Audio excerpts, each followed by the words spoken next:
വിശ്വാസത്തിൻ്റെയും ജയത്തിൻ്റെയും ഘോഷം നീതിമാന്മാരുടെ കൂടാരങ്ങളിൽ ഉണ്ടാവും. ദൈവത്തിന് നീതികേടില്ല എന്ന് സങ്കീർത്തനം 92:15 വായിക്കുന്നു. ദൈവത്തിന് നീതികേടില്ല. ദൈവം നീതിമാൻ. ദൈവം ഒരിക്കലും ദുഷ്ടനെ പോലെ പ്രവർത്തിക്കുന്നതല്ല. ദൈവം ഒരിക്കലും നീതികേട് ചെയ്യത്തില്ല. ദൈവങ്ങൾക്ക് ഒരിക്കലും ദോഷം ചെയ്യത്തില്ല.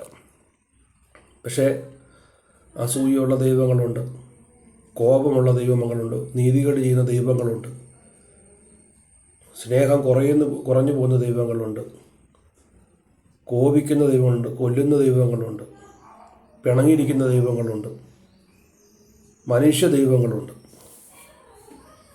അല്ല, ഈ ലോകത്തുള്ളതാ മനുഷ്യ ദൈവങ്ങളില്ലേ? നമ്മുടെ കർത്താവ് ഗതിഭേദത്താലുള്ള അച്ഛേദനമില്ലാത്തവനാണ്. പറഞ്ഞതുപോലെ ചെയ്യുന്ന വിശ്വസ്തനാണ്, സത്യവാനാണ്, നീതിയുള്ളവനാണ്, വിശ്വസ്തനാണ്, മഹാകാരുണ്യവാനാണ്, മനസ്സലിവുള്ള ദൈവമാണ്, മഹാദയാലുവാണ്, സർവശക്തനാണ്, സർവജ്ഞാനിയാണ്, സർവവ്യാപിയാണ് നമ്മുടെ ദൈവം.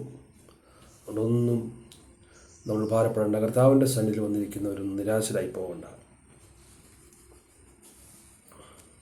സങ്കീർത്തനം 14:34 നിന്റെ നീതിയോടെ ചെയ്യുക. നമ്മുടെ നീതിയോടെ കൂടെ നമ്മൾ ജീവിച്ചാൽ നമ്മുടെ ജാതിയെ ദൈവം ഉയർത്തും. ജാതി അല്ലെങ്കിൽ നീതി ജാതിയെ ഉയർത്തും എന്ന് പറഞ്ഞാൽ നമ്മൾ നീതിയോടെ ജീവിക്കുക. നമ്മൾ നന്നായി ജീവിച്ചാൽ നമ്മൾ ആരാണെങ്കിലും നമ്മളെ ദൈവം ഉയർത്തും. ദൈവം നമ്മുടേതായ കുറവുകളെ മാറ്റി ആ സംസ്കാരത്തിലേക്ക് ദൈവം നമ്മളെ കൊണ്ടുവരുന്ന അവസ്ഥയാണ് നീതി എന്ന് പറയുന്നത്. വീട്ടിലൊരാൾ ഒരു ദരിദ്രൻ വന്നു വെള്ളം ചോദിച്ചാൽ അതിന് വെള്ളം കൊടുക്കണം, ആഹാരം ഉണ്ടെങ്കിൽ കൊടുക്കണം, വസ്ത്രം ഉണ്ടെങ്കിൽ കൊടുക്കണം, നമുക്കുള്ളതിൻ്റെ പങ്ക് വഹിക്കാനുള്ളൊരു മനസ്സ് നമുക്കുണ്ടാകണം. ഇതെല്ലാം കൂടെ നമ്മൾ എവിടെ കൊണ്ടുപോകാനാണ്? അർഹതപ്പെട്ടവർക്ക് കൊടുക്കണം. പ്രിയരെ, അർഹതപ്പെട്ടവരെ അന്വേഷിച്ച് കൊടുക്കണം, അല്ലെങ്കിൽ പ്രതിഫലം കിട്ടത്തില്ല.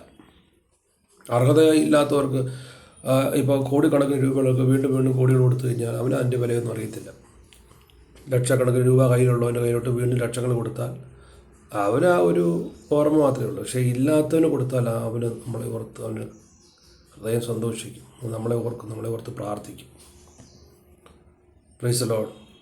അപ്പം നന്മ ചെയ്യുക. അർഹതപ്പെട്ടവർക്ക്, ഉള്ളവർക്ക് വീണ്ടും കൊടുക്കുന്ന അനുഭവമല്ല, ഇല്ലാത്തവനെ അന്വേഷിച്ച് ഇല്ലായ്മയുള്ളവനെ അവൻ്റെ അവസ്ഥകളെ അറിഞ്ഞ് അവന് വേണ്ടി ചെയ്യുന്നതാണ് പ്രസാദകരം. ദൈവത്തിൻ്റെ പ്രസാദം അതാ നീതിമാൻ്റെ സ്വഭാവം, അതാ നീതിമാൻ്റെ വിവേചനം. അതാ പ്രാർത്ഥിക്കുന്നവൻ്റെയും ആരാധിക്കുന്നവൻ്റെയും ദൈവമക്കളുടെയും ഒരു അഭിഷേകം അതൊക്കെയാണ്.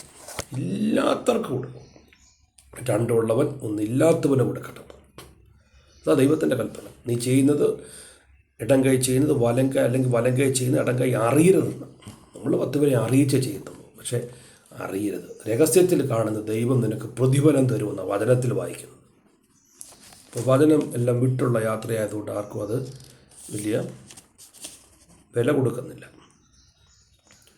നീതിക്ക് വേണ്ടി നിൽക്കാൻ നാം ശ്രമിക്കുക. നാം ഒരിക്കലും ലജ്ജിച്ചു പോകത്തില്ല കേട്ടോ. 1 പത്രോസ് 3:14 ഒരിക്കലും നാം ലജ്ജിച്ചു പോകത്തില്ല. സദൃശവാക്യം 11:31 നീതിമാൻ ഭൂമിയിൽ പ്രതിഫലം കിട്ടുന്നു. നീതിമാന് ഭൂമിയിൽ പ്രതിഫലം കിട്ടുന്നു, ദുഷ്ടന് പ്രതിഫലമില്ല. ദുഷ്ടന് അത് ഗന്ധകം പെയ്യുന്ന പൊയ്കയിലാണ് അവൻ്റെ പ്രതിഫലം. അവൻ്റെ പ്രതിഫലമില്ല. ദുഷ്ടൻ്റെ പ്രതിഫലത്തെപ്പറ്റി ദൈവവചനം പറയുന്നുണ്ട്. അവസരവും നമ്മുടെ സമയവും നമ്മൾ നഷ്ടപ്പെടുത്തരുത്. ദൈവത്തോട് ചേർന്ന് നിന്നുകൊണ്ട്, ദൈവത്തിൻ്റെ ഇഷ്ടം ചെയ്തുകൊണ്ട്, ദൈവത്തിൻ്റെ ഹിതം തിരിച്ചറിഞ്ഞുകൊണ്ട് നിങ്ങൾ ബുദ്ധിയുള്ള ആരാധനയായി നിങ്ങളുടെ ശരീരങ്ങളെ ജീവനും വിശുദ്ധിയും ദൈവത്തിന് പ്രസാദമുള്ള യാഗമായി സമർപ്പിക്കുവീൻ എന്നാണ് റോമാലേഖനം 12-ാം അധ്യായത്തിൽ വായിക്കുന്നത്. ഈ ലോകത്തിന് അനുരൂപരാകാതെ ദൈവപ്രസാദവും പ്രാപിക്കുക. ദൈവഹിതം തിരിച്ചറിയേണ്ടതിന് മനസ്സ് പുതുക്കി രൂപാന്തരപ്പെട്ടുകൊണ്ടിരിക്കണം. അതാ നീതിമാൻ്റെ ചുമതല. ഈ ലോകത്തിന് അനുരൂപപ്പെടാതെ വീണ്ടും വീണ്ടും വിശുദ്ധിക്ക് വേണ്ടി, വീണ്ടും വിശ്വസ്തതയ്ക്ക് വേണ്ടി പ്രാർത്ഥിച്ചു, വീണ്ടും വിശ്വസ്തതയോടെ, വീണ്ടും നീതിയോടെ, സത്യത്തോടെ വീണ്ടും വീണ്ടും പിടിച്ചു നിൽക്കുന്ന കഴിവുള്ള വ്യക്തിയാക്കി നമുക്ക് നിൽക്കുവാൻ കഴിയണം. നമുക്കറിയാം ഇതിന് പ്രതിഫലമുണ്ട്, നീതിമാന് പ്രതിഫലമുണ്ട് അല്ലേ. പട്ടാളക്കാരുടെയൊക്കെ മെഡലുകൾ, അവർക്ക് കിട്ടിയിരിക്കുന്ന ബാഡ്ജുകളൊക്കെ ഒരിക്കൽ ഞാൻ കേട്ടിട്ടുണ്ട്. വലിയ ഒരു പട്ടാള അതിർത്തിയിലൊക്കെ യുദ്ധം ചെയ്തൊരു പട്ടാളക്കാരൻ അദ്ദേഹത്തിൻ്റെ മെഡലുകളും കീർത്തിചക്രങ്ങളും കൊടുത്തു. അത് കാണാതെ പോയി, അതാരോ അടിച്ചുകൊണ്ട് പോയി. അപ്പോൾ അത് അടിച്ചുകൊണ്ട് പോയാലും റെക്കോർഡിക്കലായിട്ട് അദ്ദേഹത്തിന് പ്രതിഫലം ഉണ്ട്. പക്ഷേ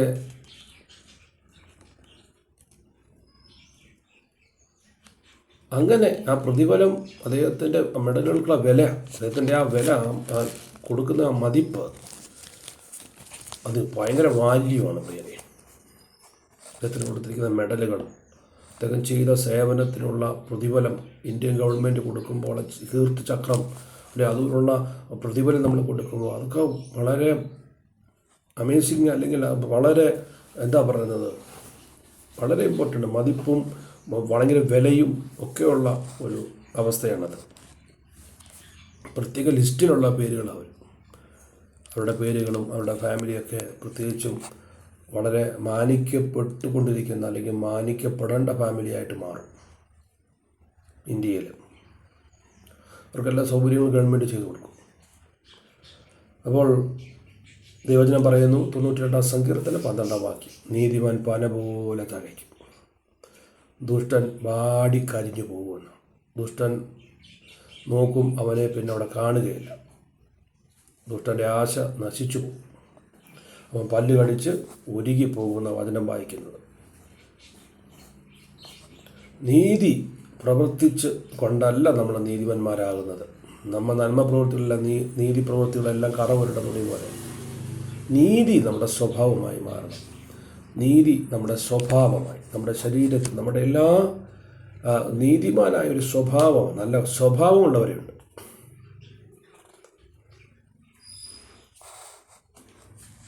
നല്ല മനുഷ്യരുണ്ട്. രക്ഷിക്കപ്പെടാത്ത ദൈവമക്കളല്ലാത്ത ലോകത്തുള്ള അനേക സുഹൃത്തുക്കളെ എനിക്കറിയാം. നല്ല മനുഷ്യരെ ഞാൻ കണ്ടിട്ടുണ്ട്. അപ്പം നീതി നമ്മുടെ ഒരു സ്വഭാവമായിരിക്കണം. സ്തോത്രം. ആരാണ് നീതിമാൻ? യെഹെസ്കേലിൻ്റെ പ്രവചന പുസ്തകം 18-ാം വാക്യം മുതൽ വായിക്കാം.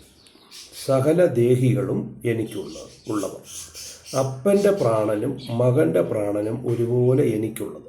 പാപം ചെയ്യുന്ന ദേഹി മരിക്കും. എന്നാൽ ഒരു മനുഷ്യൻ നീതിമാനായിരുന്നു നീതിയും ന്യായവും പ്രവർത്തിക്കുന്നെങ്കിൽ പൂജാഗിരികളിൽ വെച്ച് ഭക്ഷണം കഴിക്കുകയോ ഇസ്രായേൽ ഗൃഹത്തിൻ്റെ വിഗ്രഹങ്ങളെ നോക്കി നമസ്കരിക്കുകയോ കൂട്ടുകാരൻ്റെ ഭാര്യയെ വഷളാക്കുകയോ മൃദുവായ സ്ത്രീയുടെ അടുക്കൽ ചെല്ലുകയോ ആരോടും അന്യായം പ്രവർത്തിക്കുകയോ ചെയ്യാതെ കടം വാങ്ങിയവന് പണയം മടക്കി കൊടുക്കുകയും ആരോടും പിടിച്ചു പറിക്കാതെ തൻ്റെ അപ്പം വിശപ്പുള്ളവന് കൊടുക്കുകയും നഗ്നനെ ഉടുപ്പിക്കുകയും പലിശയ്ക്ക് കൊടുക്കുകയോ ലാഭം വാങ്ങുകയോ ചെയ്യാതിരിക്കുകയും നീതികേടും ചെയ്യാതെ വണ്ണം കൈ മടക്കി കൊള്ളുകയും മനുഷ്യർക്ക് തമ്മിലുള്ള വ്യവഹാരത്തിൽ നേരോടെ വിധിക്കുകയും എൻ്റെ ചട്ടങ്ങളെ അനുസരിക്കുകയും എൻ്റെ ന്യായങ്ങളെ പ്രമാണിക്കുകയും ചെയ്തുകൊണ്ട് നേരോടെ നടക്കുന്നവൻ നീതിമാൻ.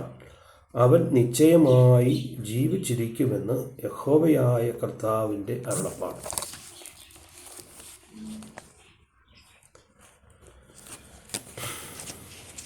Praise the Lord. ആരുടെ തലമുറയിലാണ് ദൈവം ഉള്ളത്? ദുഷ്ടൻ്റെ തലമുറയിൽ ദൈവമില്ല, ദൈവഭയമില്ല. അപ്പം ദുഷ്ടന്മാർ ലോകത്ത് വർദ്ധിക്കുമ്പോൾ ദൈവം ദൈവ സാന്നിധ്യം, ദൈവശബ്ദം കേൾപ്പാൻ കഴിയത്തില്ല. എന്നാൽ സങ്കീർത്തനം വായിക്കും 14:5 വായിക്കുന്നു, ദൈവം നീതിമാന്റെ തലമുറയിൽ ഉണ്ടല്ലോ. ഉണ്ട്. നീതിമാന്മാരുടെ തലമുറയിൽ, അവരുടെ പ്രാർത്ഥനയ്ക്ക്, അവരുടെ സാന്നിധ്യത്തിൽ, നീതിമാന്മാരുടെ നിലവിളിക്ക് വേണ്ടി, നീതിമാന്മാരുടെ എവിടെയുണ്ടോ അവിടെ ദൈവ സാന്നിധ്യമുണ്ട്.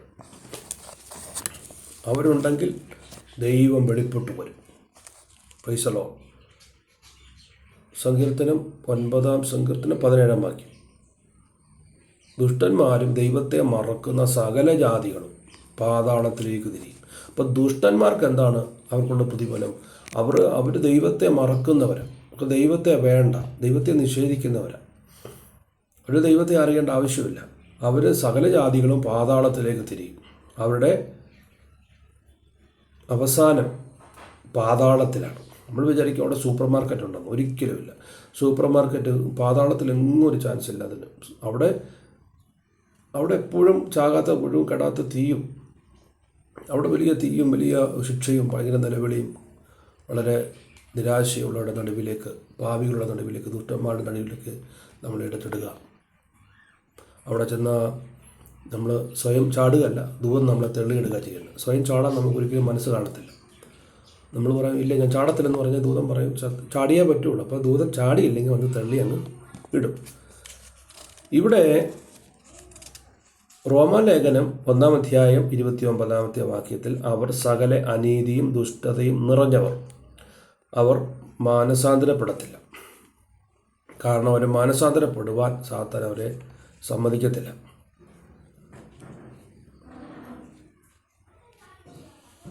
അവർക്ക് എപ്പോഴും നന്മകൾ ഓഫർ ചെയ്തുകൊണ്ടിരിക്കും. സാത്താൻ എപ്പോഴും അവർക്ക് ഓഫർ ചെയ്തുകൊണ്ടിരിക്കും. അപ്പോൾ അതുകൊണ്ടൊരിക്കലും അവർക്ക് ഒരു മാനസാന്തരപ്പെടാനോ ദൈവത്തെ അറിയാനോ ഒന്നും അവർക്ക് കഴിയത്തില്ല. മലാക്കിയുടെ പുസ്തകം 4:1 സകല ദുഷ്പ്രവൃത്തിക്കാരും താളടിയാകും, ദൈവത്തെ മറക്കുന്നവരെയെല്ലാം. ഒരു ന്യായവിധിയെപ്പറ്റി വായിക്കണം. മലാക്കി പുസ്തകം 4:1 സകല ദുഷ്പ്രവൃത്തിക്കാരെയും ദൈവം താളടിയാകും, നശിപ്പിക്കും. വേരും കൊമ്പും ശേഷിപ്പിക്കാതെ താളടിയാവും യഹോവയായ ദൈവം അരുളി ചെയ്യും. പക്ഷെ ദൈവത്തെ ഓർക്കാൻ പറ്റും. പക്ഷെ ഓർത്താലും അവരുടെ സ്വഭാവം മറക്കില്ല. അത് ദൈവം വെച്ചിരിക്കുന്ന അടയാളമാണ്. ദുഷ്ടന്മാർ നീതിമാന്മാരെയാണ്. ദുഷ്ടന്മാർ നീതിമാന്മാരായാൽ നരകത്തിൽ പിന്നെ ആരെ കടത്തുമെന്ന് ഒരു ചിന്തകൻ പറഞ്ഞു. ദുഷ്ടന്മാരെല്ലാം കൂടെ നീതിമാന്മാരായാലും എന്തോ അവസ്ഥ? ഒരു നർമ്മത്തിൽ പറഞ്ഞാണെങ്കിലും പിന്നെ നരകത്തിൽ ആരെ കടത്തും? പക്ഷേ ദുഷ്ടൻ മാനസാന്തരപ്പെടാൻ നമുക്ക് പ്രാർത്ഥിക്കാം. ഇതെല്ലാം മനുഷ്യർക്ക് മാറ്റാൻ പറ്റുന്ന കാര്യമാണല്ലോ. ഒരു നിമിഷം കൊണ്ട് ഇതെല്ലാം മാറ്റാൻ പറ്റും. മനുഷ്യൻ മനസ്സ് വെച്ചാൽ മാറ്റാൻ പറ്റും. ദൈവത്തോട് പ്രാർത്ഥിക്കുക. ദൈവത്തിൻ്റെ പരിശുദ്ധാത്മാവിനായി സഹായിക്കട്ടെ. നമുക്കറിയാം നീതിമാന്മാരായ ചിലരെ നമുക്കറിയാം. നോഹ, ഉൽപ്പത്തി പുസ്തകം 6:9 ചുറ്റുപാടുകൾ അനുകൂലമല്ലാതെ ഇരുന്നപ്പോഴും പാപത്താലും മ്ലേച്ഛതകളാലും അന്ധകാരത്താലും നിറഞ്ഞ് ജനം മുഴുവനും വഴിതെറ്റി നടക്കുമ്പോഴും അവരുടെ നടുവിൽ കുടുംബത്തിന് വേണ്ടി ഒരു പെട്ടകമുണ്ടാക്കി നോഹ സ്വയം ദൈവസേനയെ ഏൽപ്പിച്ചു കൊടുത്തു. പക്ഷെ ദൈവം അവിടെ നീതിമാനായി ജീവിക്കാൻ ആഗ്രഹിച്ചപ്പോൾ, അവിടെ നടുവിൽ പ്രാർത്ഥിപ്പാൻ, അവിടെ ദൈവശബ്ദം കേട്ട് മാതൃകയോടെ ജീവിക്കുവാൻ ആഗ്രഹിച്ചപ്പോൾ ദൈവം അവന് നീതിമാനായി ദൈവത്തിൻ്റെ കൃപ അവന് കൊടുത്തു, നിൽക്കാനുള്ള കൃപ കൊടുത്തു. അതുപോലെ നമുക്കും ഈ ലോകത്ത് ഏത് സാഹചര്യങ്ങളെ നോക്കി നമ്മളത് വീണു പോകാതെ നീതിമാനായി നിൽക്കാൻ നിങ്ങൾക്ക് ആഗ്രഹമുണ്ടെങ്കിൽ ദൈവം അതിനുള്ള കൃപ തരും. നമുക്കറിയാം, ലോകത്ത് വലഞ്ഞുപോയ ലോകത്തുനിന്നാണ്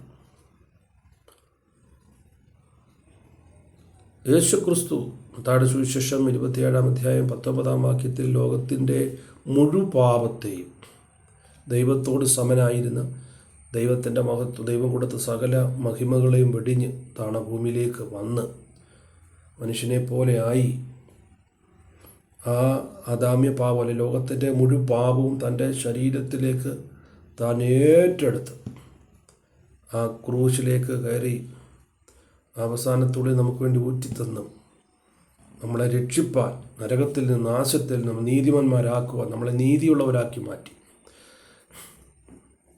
മരിക്കേണ്ട സ്ഥാനത്ത് നമ്മളെ നീതിയുള്ളവരാക്കി കൊലക്കയറിൽ നിന്നും, വാളിൽ നിന്നും, നാശത്തിൽ നിന്നും നമ്മളെ മാറ്റി യേശു ക്രിസ്തു എന്ന നീതിമാനിൽ കൂടെയാണ് നമുക്ക് ആ രക്ഷ ലഭിച്ചത്. ആ നാശത്വത്തിൽ നിന്നുള്ള വിടുതൽ നമുക്ക് ലഭിച്ചത് യേശു ക്രിസ്തു ഒരു നീതിമാനായി നമുക്ക് കാണാം. യോഹന്നാൻ സ്നാപകൻ കടന്നു വന്നു, സത്യത്തിന് വേണ്ടി സാക്ഷ്യം പറയാൻ കടന്നു വന്നു. മർക്കോസിൻ്റെ സുവിശേഷം 6-20 വാക്യം, സത്യത്തിന് വേണ്ടി നിന്നു, മുഖം നോക്കാതെ ദൈവത്തിന് വേണ്ടി ദൈവത്തിന് വേണ്ടി പ്രസംഗിച്ചു, ദൈവത്തിന് വേണ്ടി നിന്നു, ദൈവത്തിൻ്റെ ആലോചനയ്ക്ക് വേണ്ടി, ദൈവമഹത്വത്തിന് വേണ്ടി നിന്നു. സ്വന്തം വസ്ത്രം അല്ലെങ്കിൽ ആഹാരം, തൻ്റെ ജീവിതം പോലും തന്നെ നോക്കിയില്ല, ദൈവത്തിന് വേണ്ടി നിന്നു. ഹെരോദാവിൻ്റെ പാപം വെളിപ്പെടുത്തി, ഒറ്റ പ്രസംഗത്തിലൂടെ തല നഷ്ടപ്പെട്ടു, ജീവൻ നഷ്ടപ്പെട്ടു. നീതിമാനായ ഒരു മനുഷ്യൻ യോഹന്നാൻ സ്നാപകൻ, അവൻ നീതിമാനായിരുന്നു. സ്വർഗത്തിൽ അവനേക്കാൾ വലിയവരില്ല എന്ന്. സ്വർഗത്തിൽ അവനേക്കാൾ ചെറിയവൻ ആരാണോ അവനായിരിക്കും സ്വർഗത്തിൽ ഏറ്റവും വലിയവൻ എന്ന് പറഞ്ഞാൽ, സ്വർഗത്തിൽ ഒരിക്കലും അവനേക്കാൾ ചെറിയവനായിരിക്കത്തില്ല. യോഹന്നാനാണ് അവൻ്റെ ഏറ്റവും ചെറിയവൻ. വലിയവനാണ്, പക്ഷെ അവനേക്കാൾ ചെറിയവനാകത്തില്ല. ദൈവത്തിന് മഹത്വം.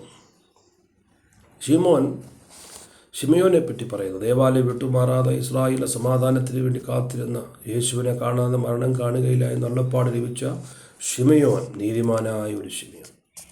ലൂക്കോസ് 2:26 വാക്യം. നമുക്ക് പിന്നീട് കഴിയാം, യേശു ക്രിസ്തുവിൻ്റെ ഭൗതിക ശരീരം ക്രൂശിൽ നിന്നും ഞാൻ കൊണ്ടുപോയിക്കോളാം, ഞാൻ അവനെ അടക്കം ചെയ്തോളാം എന്ന് പറഞ്ഞ തൻ്റെ പുതിയ കല്ലറയിൽ, തൻ്റെ കുടുംബത്തിന് വേണ്ടി പണിത പുതിയ കല്ലറയിൽ യേശുവിനെ ഞാൻ അടക്കം ചെയ്തോളാം. ചിലർ അങ്ങനെയുള്ള വ്യക്തികളുണ്ട്. വളരെ നിഷ്കളങ്കമായി നമ്മോടൊക്കെ ഇടപെടുകയും സ്നേഹിക്കുകയും ചെയ്യുന്ന, വളരെ സ്നേഹിക്കുന്ന, ഇറക്കി കൊടുക്കുന്ന, മനസ്സ് നമ്മുടെ കൂടെ നിൽക്കുന്ന, നമ്മളെ സഹായിക്കുന്ന, ചില കാര്യങ്ങളൊക്കെ കണക്ക് പറയാതെ നമുക്ക് വേണ്ടിയൊക്കെ ചെയ്യുന്ന അനേകം നല്ല ഭക്തന്മാരുണ്ട്. അവരൊന്നും മുൻനിരയിലൊന്നും കാണാത്തവരുണ്ട്. സ്തോത്രം. അവരൊന്നും സ്റ്റേജിൽ കാണാത്തവരുണ്ട്. അങ്ങനെയുള്ളവരുണ്ട്. അവർ ദൈവം നീതിമാന്മാരുടെ ലിസ്റ്റിലാണ് ദൈവം നിർത്തിയിരിക്കുന്നത്. അരിമത്യയിലെ യോസഫ് എന്ന ഒരു നീതിമാനായ മനുഷ്യൻ. ലൂക്കോസ് 23:60 വാക്യം. പത്രോസ് എന്ന അപ്പോസ്തലൻ്റെ കാലത്ത് പ്രാർത്ഥിക്കുന്ന ഒരു മനുഷ്യനുണ്ടായിരുന്നു. അവനും അവൻ്റെ ഗ്രഹവും ഒന്നിച്ച് ദൈവഭക്തിയോടെ ജീവിച്ച്, അവന് നന്മ ചെയ്തും എപ്പോഴും പ്രാർത്ഥിച്ചും വളരെ ധർമ്മം കൊടുത്ത് പോന്ന ഒരു കൊർന്നല്യോസ് എന്ന് പറഞ്ഞ ഒരു എത്തോപ്യനായ മനുഷ്യൻ. ദൈവത്തിൻ്റെ വചനത്തിൽ വായിക്കുന്നു, അവനും നീതിമാൻ്റെ ലിസ്റ്റിൽ വന്നു. ഉണ്ടോ? എത്തോപ്യനായ ജാതീയനായ ഒരു മനുഷ്യൻ അവന് നീതിമാൻ്റെ ലിസ്റ്റിൽ വന്നു. അപ്പോസ്തലപ്രവൃത്തി 10-ാം അധ്യായം വായിക്കുമ്പോൾ കൊർന്നല്യോസിനെ പറ്റി നമുക്ക് കാണുവാനായിട്ട് കഴിയുന്നു. അപ്പോൾ നീതിമാൻ്റെ പ്രത്യാശയെപ്പറ്റി പറഞ്ഞ് ഇത് അവസാനിപ്പിക്കാം. നീതിമാൻ്റെ പ്രത്യാശ എന്തുവാണ്? ഒന്നാമത്തെ പുനരുത്ഥാനം ലഭിക്കുമെന്നുള്ള പ്രത്യാശ. ഒന്നാമത്തെ പുനരുത്ഥാനത്തിൽ ഉണ്ട്, ഞാനുണ്ടാവും. വെളിപ്പാട് 20:4 മുതൽ വായിക്കുമ്പോൾ കാണാൻ കഴിയുന്നുണ്ട്. നീതിമാന്മാരുടെ പുനരുത്ഥാനം ഉണ്ടാവും. നീതിമാന്മാരുടെ പുനരുത്ഥാനമുണ്ട്. യോഹന്നാൻ സുവിശേഷം 5-ാം അധ്യായം 29 വാക്യം. അവർ നിത്യജീവനായിട്ട് മുൻനിരയിലേക്ക് വരും. നിത്യജീവനായിട്ട് അവരെടുത്തു. എബ്രായ ലേഖനം 11:38 വായിക്കുന്നു, അവർ ഏറ്റവും നല്ലൊരു ഉയർത്തെഴുന്നേൽപ്പ് അവർക്ക് ലഭിക്കും. ഈ ഭക്തന്മാർക്കല്ല. നമുക്ക് നീതിമാന്മാരാക്കാൻ നമ്മുടെ കർത്താവ് ഈ ഭൂമിയിൽ വന്നപ്പോൾ നീതിമാനെ തേടിയല്ല യേശു വന്നത്, പാപികളെ തേടിയാണ്. അവൻ വീണ്ടും നീതി ചെയ്യട്ടെ, അശുദ്ധി ചെയ്യട്ടെ, അനീതിയോട് അനീതി ചെയ്യട്ടെ. ദൈവത്തിലെ നീ വിശ്വസ്തയോടെ നിൽക്കും. കർത്താവിതാ വേഗം വരുന്നുവെന്നാണ്. പ്രതിഫലം അവൻ്റെ പക്കലുണ്ട്, കൂലി അവൻ്റെ പക്കലുണ്ട്. അതുകൊണ്ട് പാപിയെ നേടുവാൻ വന്ന് കർത്താവിനെ പോലെ നമുക്കും ആരും നശിച്ചു പോകാതെ അവൻ്റെ രക്തം നമ്മുടെ മേൽ വീഴാതിരിക്കുവാൻ ദുഷ്ടനോട് മടങ്ങി വരുവാൻ പറയുക, ദുഷ്ടനു വേണ്ടി പ്രാർത്ഥിക്കുക. അവൻ സുവിശേഷം ഒരിക്കലെങ്കിലും കേട്ടിട്ടുണ്ടെങ്കിൽ അവൻ്റെ രക്തം നമ്മുടെ മേൽ ഇരിക്കത്തില്ല. അവൻ മടങ്ങി വരും എന്ന പ്രതീക്ഷയോടുകൂടെ നമുക്ക് പ്രാർത്ഥിക്കാം. ആരും നഷ്ടപ്പെടരുത്, ആരും നിത്യത നഷ്ടപ്പെടരുത്. എല്ലാവരും നിത്യതയിലെത്തണം. ആരും നശിച്ചു പോകരുത്. എല്ലാവരും ദൈവകൃപ അനുഭവിക്കണം. എല്ലാവരും ദൈവം അനുഗ്രഹിക്കട്ടെ. ഈ വചനങ്ങളാൽ കർത്താവ് നമ്മെ സഹായിക്കട്ടെ. 1 സങ്കീർത്തനം 6 വാക്യം. അവിടെ നമുക്ക് വീണ്ടും ഈ 6 വാക്യം ഒരു താരതമ്യ പഠനം നമ്മൾ വായിച്ച് പഠിക്കുമ്പോൾ നീതിമാന്മാരുടെ വഴി അറിയുന്ന ഒരു ദൈവം, ദുഷ്ടന്മാരുടെ വഴിയോ നാശകരമാകും. ആ നാശത്തിൽ നിന്നും ദൈവരെ രക്ഷിക്കട്ടെ എന്ന പ്രാർത്ഥനയോടുകൂടെ ഞാൻ എൻ്റെ എളിയ വാക്കിൽ നിന്നും ഇരിക്കുന്നു. ദൈവം നമ്മെ അനുഗ്രഹിക്കട്ടെ. ആമേൻ.